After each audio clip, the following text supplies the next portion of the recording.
Իհարկե, բայց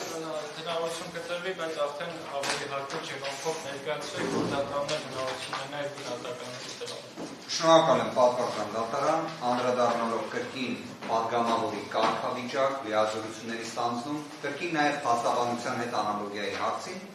Հայաստանի Հանրապետության ազգային ժողովի պատգամավորի գործունեության երաշխիքների մասին Հայաստանի Հանրապետության օրենք ընդունված 2016 թվականի դեկտեմբերի 16-ին հատուկ վկայակոչեցի երբ է ընդունվել, որ 2015 թվականի սահմանադրական բարեփոխումներին հաջորդած ժամանակահատվածում նշված օրենքի երկրորդ հոդված պատգամավորի մանդատի անհամատեղելիություն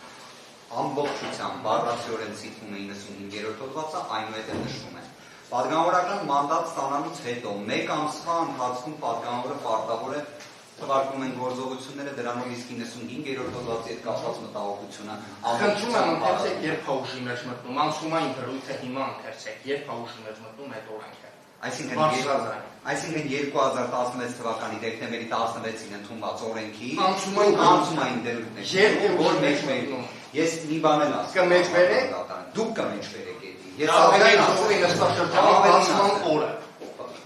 Հարգելիս բացման օրը որ նույնիսկ այդ պայմաններում է ինչ ասում մանդատ ստանալուց հետո մեկ ամսվա ընթացքում էլ ինչի պատվարժան դատար որովհետև օրինակ հանրային մեղադրողը վստահաբար փորձ ունի առևտրային կազմակերպության օրինակ կենտրոնական բանկի կողմից վերահսկողության ներքո գտնվող կառույցի խորհրդի անդամ լինելու նշվածում որ հրաժարական է ստալի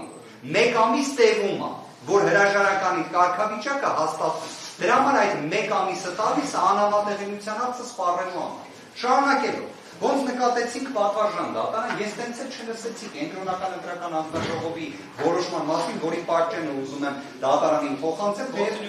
գործինյութերում արկա Elections.am կայքում էլ հասանելի է առնվազն կակնկալեին որ հանրային մեղադրողը պետք է ուղիղ դիրքորոշում արտահայտել որ իր կողմից ներկայացված հիմնավորումները հակասում են դատախազության որպես միասնական համակարգի դիրքորոշմանը չեն բխում կենտրոնական ընտրական հանձնաժողովի կողմից կայացված որոշումից որը դատախազությունը չի բողոքարկել եւ ինչ որ իմաստով նաև հրաժարվեր իր իսկ կողմից ներկայացված դիրքորոշումից, որտեղ դատախազը սահմանափակված է այլ դատախազների դիրքորոշումով։ Ես որպես պաշտպան կարող եմ օրինակ պարոն Վարդանյանի դիրքորոշման հետ համաձայն չլինեմ կամ պարոն Մարաբյանի դիրքորոշման հետ համաձայն լինեմ։ Իսկ այդ դատախազ Դանիելյանը չի կարող նման ճկունություն ունենալ, որտեղ իրենք միասնական համակարգ են։ Կենտրոնական ընտրական հանձնաժողովի որոշումները եթե չեք հարգում, իրավական միջոցներ ձեռնարկեք։ Դավիթ Ղազենյանն ունի պատգամավորի կարգավիճակ, վերջարկեք։ Դավիթ Ղազենյանը պետք է ազատ արձակվեր 2026 թվականի հուլիսի 21-ին, վերջարկեք։ Դատախազությունը դրա մասին քաջատեղյակ է պատվարժան դատարան, դրա համար մինչև 15:00-ն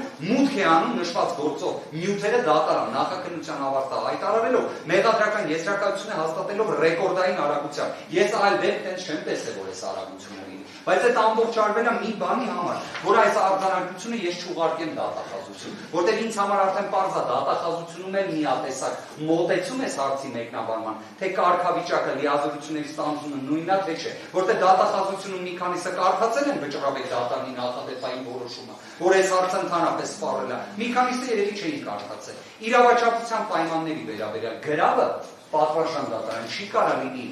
ոնց նշեցի, մեխանիկորեն ուղղակի թիվ հազար ներողություն հնչեցնելու կամ կրակելու միջոց։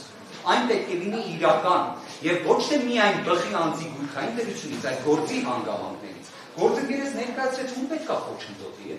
ինչին պետք է խոչընդոտի։ Փաստացի նախապատրաստության վերաբերյալ մեղադրանք եք ներկայացրել, որը կամովին հրաժարվելու ինստիտուտով ընդհանրապես ներողություն տրակող մեղադրանք է։ Հիմա այս պայմաններում ինչից ենք խոսում։ Ինչ խոչընդոտելու մասին։ Մենք բայց պատվարժան դատարանը հասկանալու որ դատարանը որպես վարույթ իրականացնող մարմին դեռևս պետք է ուսումնասիրի նախնական դատալսումների եւ հիմնական դատալսումների տրամաբանությամբ բոլոր դեպքերում մենք ոչ թե այսպես ասած խափամամիջոցի հարցը տանում ենք դեպի փակուղի մոտեցման, թե ունենք դրա բոլոր հնարավորությունները այնքանով, որովհետեւ Դավիթ Ղազենյանը ընդհանրապես առնչություն չունի իր ներսագրվող արարքի հետ, ընդհանրապես, բայց 40 միլիոնի առաջարկ կարել ենք։ Շնորհակալություն։